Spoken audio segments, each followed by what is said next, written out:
Bienvenido, doctor Santiago Levín, a Entrevista Mestiza.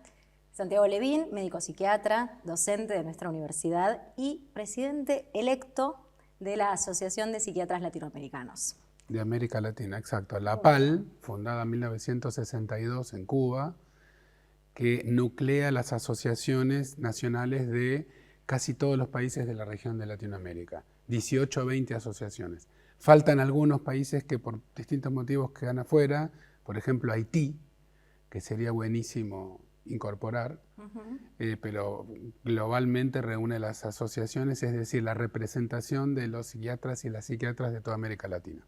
Presidente electo ahora, hace poquito. Presidente electo hace mes y medio para el periodo 24-26, de noviembre del 24 a noviembre del 26. Bien. Mientras soy el presidente electo. Algunas instituciones tienen esa organización. Y además podemos decir persona de los medios en este último tiempo. Un poco, sí. Un poquito. Sí. Futurock, Mestiza Radio, exacto. Podcast, columnas, para hablar de la salud mental. Así es. Pero para hablar de salud mental me gustaría empezar por preguntarte por qué a veces tenemos miedo de hablar de la locura. ¿O por qué le tenemos miedo a la palabra locura? Es una muy buena pregunta. Quiero empezar aclarando que no voy a dar la respuesta definitiva. Si yo tuviera la respuesta definitiva, tendría con esa respuesta definitiva la solución. Y resulta que en las culturas humanas hay temas que quedan cubiertos por una prohibición que se llama tabú, por motivos muy profundos que hay que desentrañar. No solamente la locura, la muerte, la enfermedad, el deterioro, el envejecimiento, la sexualidad de los viejos, las nuevas formas de la sexualidad, la interrupción del embarazo. Hay un montón de temas que quedan bajo un tabú, o por motivos religiosos, o por creencias muy fuertes que se quieren imponer, o por inconveniencia política, etc. La locura, entre ellas, es una palabra poco usada y una condición de la cual en general somos educados para querer escapar de ella, en lugar de tomarla como una parte integrante de lo que es el ser humano, que eso es lo que es la locura. O sea que todos estamos un poco locos Así y locas, es. y un poco cuerdos y cuerdas. Así como se llama el micro que hacemos nosotros en Mestiza Radio, ni tan cuerdos ni tan locos, es que ese título lo inventaste vos, Carolina, define bastante bien nuestra composición. Nosotros incluso podríamos decir que una persona se enferma y tiene un trastorno mental cuando ese equilibrio se altera un poco y se aumenta una parte y se disminuye la otra, pero siempre hay de las dos. Y entonces cuando hablamos de salud mental, ¿de qué estamos hablando? ¿De tratar esa locura incipiente, de ese desequilibrio? Porque hablamos de salud mental como un eje transversal de nuestra vida, no como algo estanco ahí. Salud mental es muchas cosas y en general se producen malos entendidos cuando no se aclara. Salud mental es la salud mental tuya o mía, sería la salud mental de una persona. Salud mental también es un concepto de salud pública, es la salud mental pública. En inglés existe la palabra salud mental pública, el constructo, en castellano no. Es un concepto sanitario cuando uno se refiere a la salud mental de la población. Salud mental también es un campo en el que convergen distintas disciplinas. Por ejemplo, la psicología, la medicina, el derecho, la sociología, el trabajo social, etc. Muchas disciplinas y oficios. Y también, como dijiste vos, en cuarto lugar, salud mental es un eje transversal que permite entender absolutamente cualquier aspecto de la vida humana desde uno de sus rincones, que es el de la salud mental. Por ejemplo, el abuso infantil, la violencia de género, el amor, el deseo de tener un hijo o una hija, el no deseo de tener un hijo o una hija, el concepto de libertad, de justicia social, de solidaridad, todas estas cosas, los accidentes, los traumas sociales, la pandemia de coronavirus, tienen un aspecto importante de salud mental, que es lo que diferencia la Facultad de Medicina de la Facultad de Veterinaria. Es decir, esa parte que nos hace humanos y que tiene que ver con la palabra, que genera una cultura y genera el orden de lo simbólico. Nosotros cuando decimos respaldo no nos referimos solamente al respaldo concreto de la silla, a ese también, pero también entendemos el concepto abstracto. Eso porque somos seres de la palabra. Y ahí está el aspecto mental de la salud. ¿Por qué es importante que el Estado se ocupe de la salud mental? ¿Por qué es importante que haya políticas públicas sobre salud mental? Primero, para los que están viendo, y para las que están mirando, es importante aclarar que el estatuto de derecho que tiene la salud hoy es muy reciente en la historia de la humanidad. Nosotros hoy hablamos del derecho a la atención de salud y lo relacionamos con el Estado, que es la institución de las instituciones, el Estado moderno desde la Revolución Francesa, pero hace pocas décadas no era considerada la salud como un derecho. Hoy tenemos los derechos sociales, los derechos humanos, los derechos de segunda generación y de tercera generación, y la salud no se discute como derecho, es decir, como una obligación de la organización social con respecto a cada una de las personas que participan de esa organización social. En un Estado como el nuestro se dice Estado y ciudadanos, o habitantes mejor, porque ciudadanos son los que tienen documentos y hay personas que no los tienen. Entonces hay que decir habitantes. Hoy, por suerte, casi todo el mundo tiene su documento, pero hubo una época hace muy poquito donde eso no pasaba. La salud es un derecho. Dentro de la salud mental es un derecho. Un derecho es algo que no es necesario ir a pelear por eso, porque ya debería estar garantizado. Sin embargo, los regímenes en los que vivimos, incluyendo el nuestro, tienen los derechos muy claritos en las leyes, en la Constitución, en la norma, en el papel, pero no tan claro en la realidad. Entonces a veces tenemos que salir a la calle para reclamar cosas que supuestamente ya tendríamos que tener garantizadas. La salud mental es una parte de la salud. Derecho a la atención significa derecho a recibir la mejor atención posible en función de lo que se conoce hasta ese momento, lo que se llama el estado del arte, y de lo que existe para algunos. El axioma, es decir, el lema principal de la salud pública, que es la que se ocupa de pensar políticas para todos y para todas, es lo que existe para unos pocos se pretende para todos. No queremos vivir en un mundo donde alguien tenga una prepaga con plan 510 y otra gente no tenga ni siquiera un centro de atención primaria a menos de 10 cuadras de su casa. Que eso es lo que realmente sucede.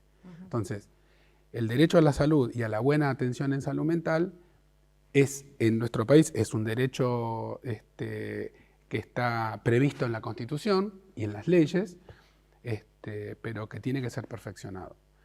La salud mental necesita políticas de prevención que solamente se pueden hacer a nivel estatal.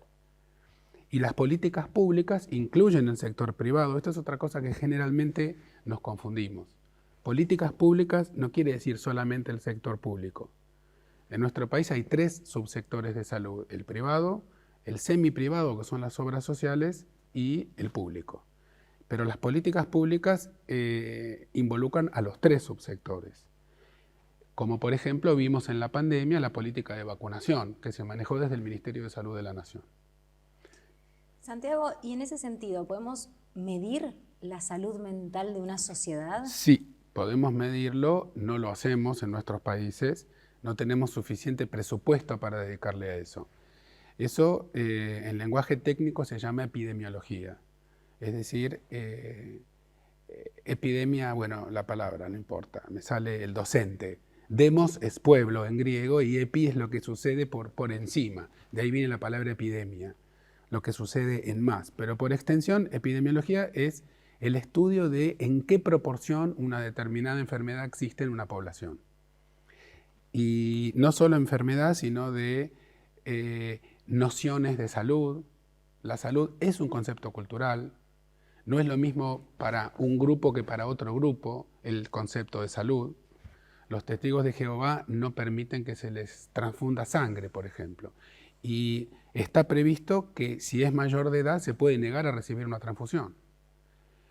Porque las creencias religiosas, ideológicas, las convicciones políticas, forman parte de la escala de valores que uno puede incluir en su concepto de salud. Salud no es solamente no estar enfermo. Entonces, salud mental también varía según la cultura. Salud mental no quiere decir no tener síntomas. Todos tenemos ansiedad, todos tenemos ocasionalmente un poco de insomnio, todos tenemos conflictos en los vínculos, porque la vida de pareja es conflictiva, excepto para mí, no es un chiste. Podría ser. No, es absolutamente un chiste tonto, pero digamos, la relación con los hijos implica conflictos con los padres, el envejecimiento, la muerte, los duelos, las pérdidas de seres queridos, la pérdida de oportunidades, como la pandemia que dejó a mucha gente sin trabajo. ¿Y todo eso está potenciado después de la pandemia? Sí, o sea, está se ve muy potenciado. Una cuestión con mucha más fuerza en esos temas, que estamos atravesados distintos, por una sensibilidad distinta después de la pandemia. Muy potenciado. Ahora podemos ir a lo de la pandemia.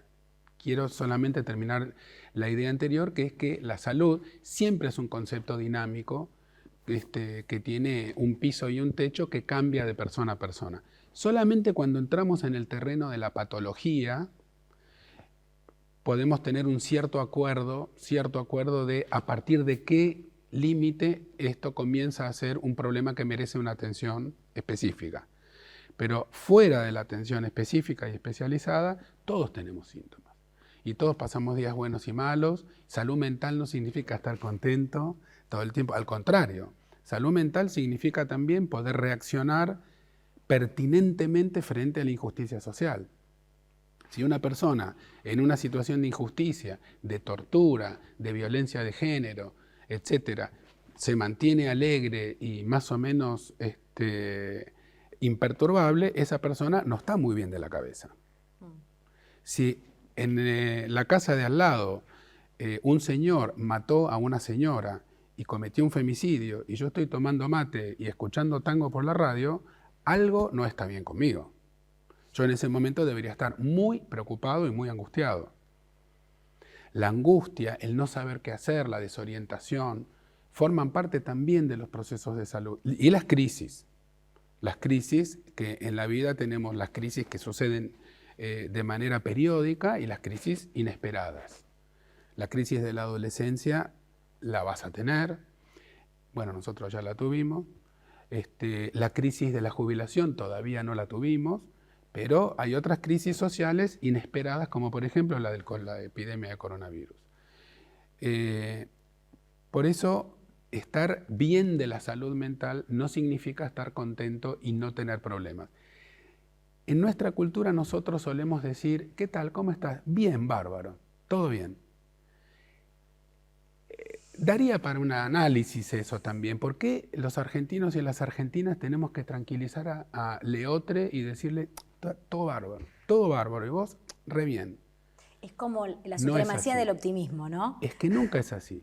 En Venezuela, donde yo me crié, cuando mis padres se exiliaron en la dictadura militar última, se dice más o menos. ¿Cómo estás? Más o menos. Más o menos quiere decir que no se murió nadie y no me gané el PRODE, la lotería. De la vida. Un día normal, más o menos, ¿no? Nosotros tenemos que decir todo el tiempo, bien, bárbaro, bien, bárbaro. Es para contrarrestar las letras de los tangos, Santiago. No sé, a mí me encantan los tangos. Y nunca me creí que los tangos dieran tristeza. A mí me parece que los tangos dan mucha información, mucha cultura, mucha poesía.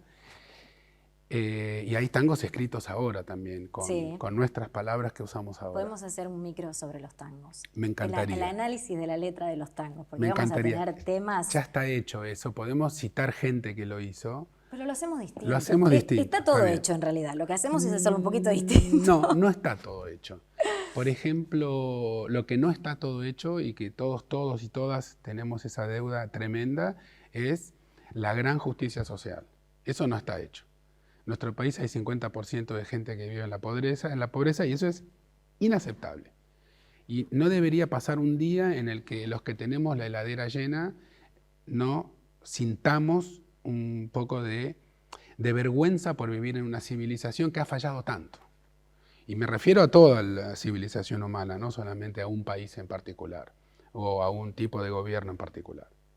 Fíjate, Caro, que mezclando condiciones sociales y salud mental, la Organización Mundial de la Salud, que es un organismo que depende de Naciones Unidas, calcula, y se publicó hace poco tiempo, que para el año 2050 la principal enfermedad en el planeta va a ser la depresión. Hasta ahora venían siendo las enfermedades cardiovasculares. Se trabajó mucho en el área de prevención. Hoy todo el mundo sabe que la hipertensión, la obesidad, la diabetes, el tabaquismo, el sedentarismo empeoran el funcionamiento cardiovascular y pueden disminuir la vida o ocasionar muertes súbitas, etc. Se hizo mucha prevención sobre un tema que tiene poco tabú y del cual se puede hablar en la tele y en la radio tranquilamente. En salud mental no se terminó todavía de entender cuál es el rol que cumple en nuestra vida cotidiana. Estamos recién empezando a poner esto en los medios, es decir, en la consideración pública. Y el hecho de que la depresión esté aumentando año a año y esté sobrepasando las enfermedades cardiovasculares, y el hecho de que se convierta ahora, dentro de pocos años, en la principal causa de morbilidad, es decir, de enfermedad en el mundo, no solamente causa alarma, sino que también causa sorpresa. ¿Cómo puede ser que está aumentando la depresión tanto? ¿Es una causa biológica? ¿Se activó un gen? Bueno, la primera respuesta que muchos proponemos es no. Si la depresión está convirtiéndose en la principal causa de patología en todo el mundo, eso quiere decir como mínimo que hemos fracasado como civilización. No hemos podido construir un mundo para todos y para todas. Y eso también es salud. Y también es salud mental. Vivimos en un mundo donde un pequeño puñado de gente cada vez es más rica, donde hay corporaciones que tienen mucho más poderío económico que los estados nacionales, que han quedado medio atrás en su capacidad de transformación de la realidad, y grandes masas de personas cada vez peor alimentadas, millones de niños que mueren todos los años por desnutrición, más o menos 5 millones. Fíjate que en toda la pandemia de coronavirus se murieron menos de 10 millones de personas. Generalmente de centros urbanos más o menos bien provistos. Pero tenemos media pandemia en niños menores de 5 años por año, por desnutrición. La locura es poder convivir con eso, ¿no? Digo. Salud mental, una buena salud mental sería no poder convivir con eso. Por supuesto uno no puede pensar en eso todo el tiempo porque estaría castigándose y uno no puede comerse un choripán con chimichurri, que también es un derecho. Los domingos se hicieron para descansar, las jornadas laborales deberían ser de no más de 8 horas, los sueldos deberían ser suficientes para llegar a fin de mes, todos tendríamos que tener la posibilidad de descansar, de tener tiempo para enamorarnos, para tener nuestra vida sexual, para mirar un poco de fútbol por la tele, para practicar deportes, para invitar amigos y amigas a festejar el cumpleaños. La vida a veces se parece poco a esto que acabo de decir, que sería lo mínimo, ¿eh? Esto de sin langostino, es lo mínimo. Me quedé pensando, Santiago, en esto que decías de la depresión y me preguntaba si hay alguna edad donde se acentuó más o es en diferentes edades, porque pienso que los distintos momentos de la vida, la adolescencia, las pérdidas, por ahí son momentos donde se pueda potenciar más esa depresión o simplemente las condiciones en las que vivimos están potenciando todo el tiempo esa depresión. Vos haces buenas preguntas, ya te lo dije varias veces, y las buenas preguntas son las que no se pueden responder de un plumazo. Es una buena pregunta. Hay muchas tesis de doctorado escritas sobre eso. Seguimos tratando de entender el fenómeno. Afecta a todas las distintas fracciones etarias. Es más, la pandemia está dejando como secuela un aumento muy grande de depresión en la etapa infanto-juvenil, que está tomando de sorpresa a todo el sistema, con incluso intentos de suicidio de chicos muy chiquititos, que a quienes el aislamiento, esto no es un argumento en contra de la cuarentena, que era totalmente necesaria, por favor no confundamos eso, pero la pandemia, entre muchos otros males, nos obligó a aislarnos. Ese aislamiento metafórico y real, generó y va a seguir generando consecuencias en la subjetividad, en los modos de ser en el mundo en esta etapa de la historia.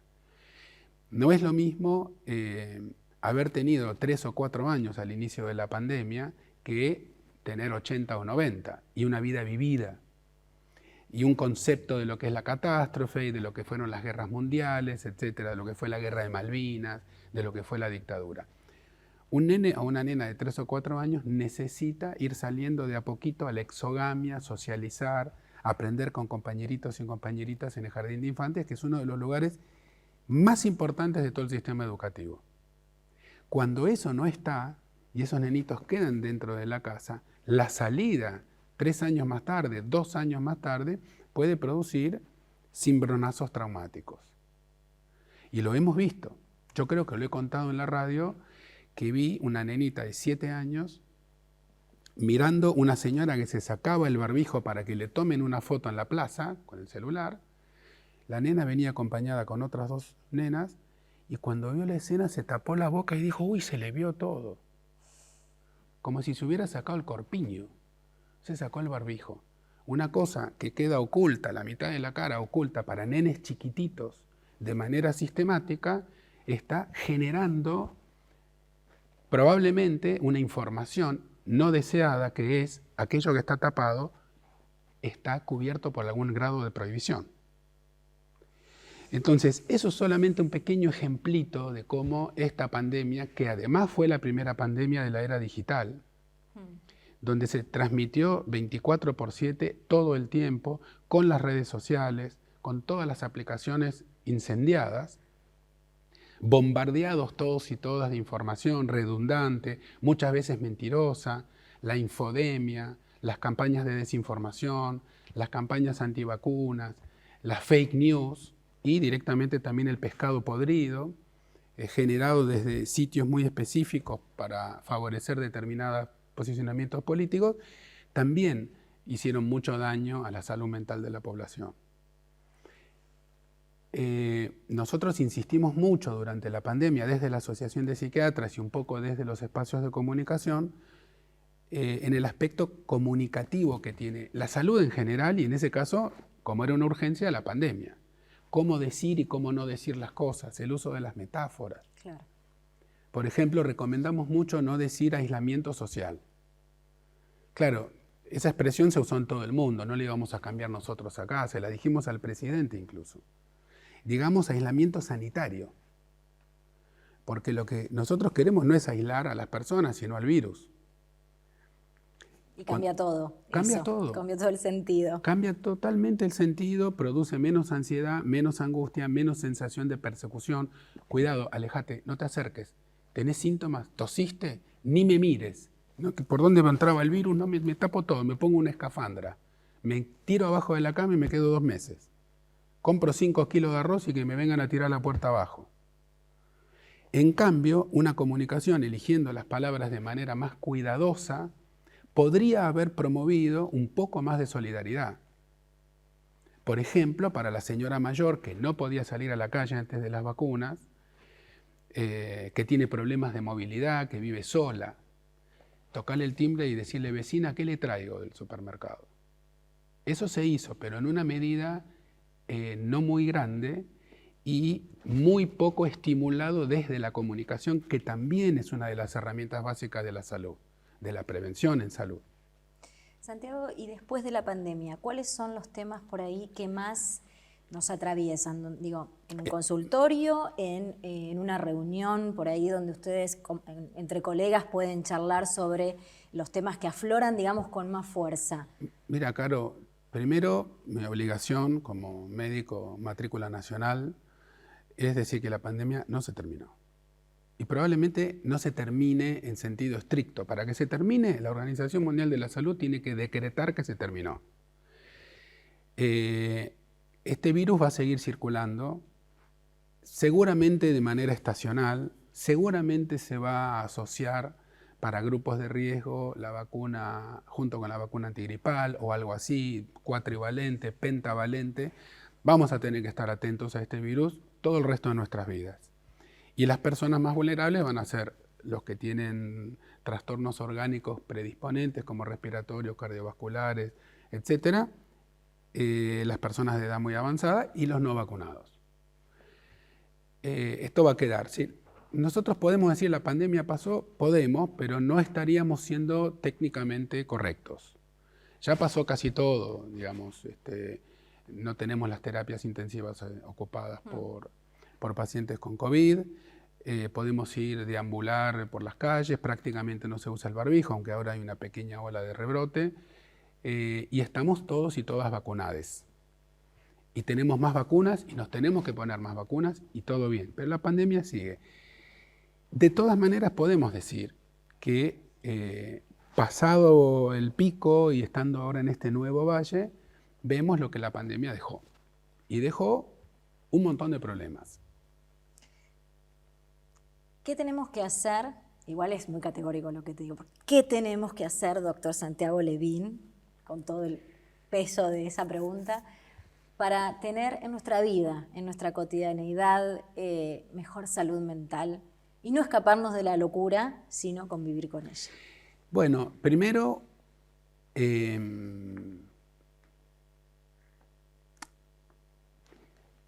la única forma de... La salud mental sucede en las personas, pero las personas sucedemos en los vínculos. Es decir, no existe una persona sana mentalmente y aislada. Tenemos los grupos familiares, los grupos de amigos, los grupos de vecinos, vivimos en una sociedad, estamos en contacto con gente todo el tiempo.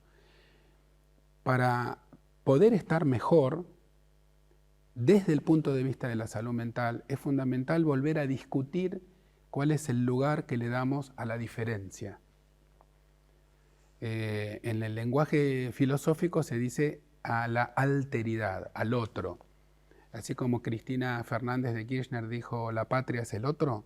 Bueno, yo podría decir modestamente, la salud mental es el otro. La salud mental es el otro. Es el otro.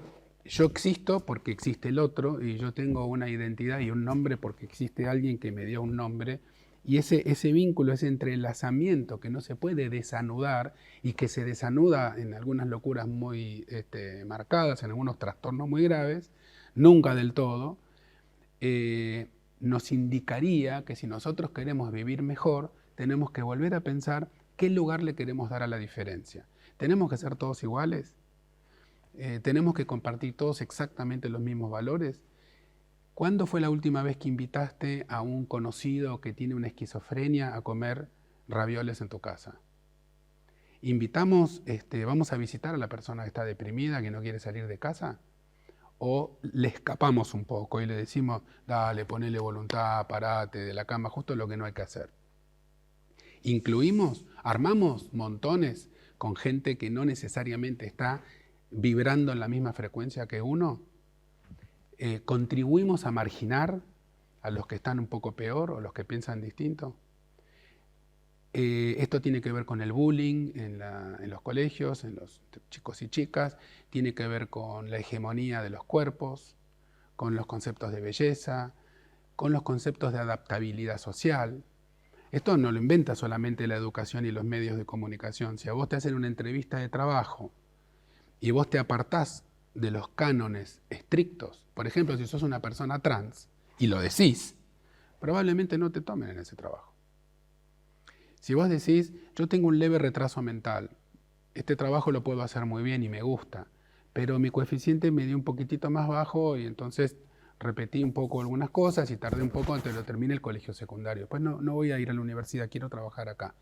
Seguramente no me van a tomar. Sí, tal cual. Nosotros tenemos que ir a las entrevistas laborales diciendo lo que el entrevistador quiere escuchar, que no es la verdad. Lo que hablábamos hoy de la verdad, ¿cuánto sirve decir toda la verdad? El que toma psicofármacos no lo dice nunca cuando va a sacar el registro para manejar. ¿Y sabes cuánta gente toma psicofármacos? Muchas, supongo. Muchísimas. Porque se necesitan, porque se abusan, porque se venden sin receta, porque se repiten sin receta y sin supervisión médica, etcétera, por muchas razones. Es un problema grave de salud pública. Cuando se habla de las adicciones, ¿qué es lo primero que uno piensa? Cocaína. No, el principal problema de adicción que existe en todo el mundo es el alcoholismo. El alcohol se vende ahí en el kiosco de la esquina y nadie le pregunta al que lo compra si tiene 18 años. Entonces, si nosotros queremos mejorar la salud mental, ¿y qué podemos hacer cada uno de nosotros? Reflexionar sobre parecido y diferente y qué lugar le damos nosotros a las cosas que nosotros consideramos un poco diferentes. Gracias, Santiago, por participar de Mestiza Radio y Mestiza Web TV también. Antes de terminar, gracias a vos y gracias al equipo, solamente quiero agregar una cosa más, y es que me gusta mucho la palabra mestiza. Lo vengo pensando hace un tiempo y no te lo había dicho nunca. Me gusta la palabra mestiza porque tiene que ver con lo que estábamos hablando antes, lo parecido y lo diferente. Lo mestizo es lo no puro, pero lo no puro en términos raciales, es decir, en términos de discriminación. Ponerle mestiza a un medio de comunicación es una declaración política con la que yo coincido completamente. Es por la vía del mestizaje que se lucha en contra de la discriminación. Es por la vía del mestizaje metafórico por la que se lucha en contra del bullying, de cualquier tipo de discriminación, de racismo, de marginación, etc. Tenemos que mestizarnos con la locura, mestizarnos con la muerte, mestizarnos con las diferentes formas de cuerpos, mestizarnos con las diferencias para llegar a amarlas y considerarlas como propias. Ese sería el camino utópico que marca el nombre de este medio de comunicación, en mi modesta opinión.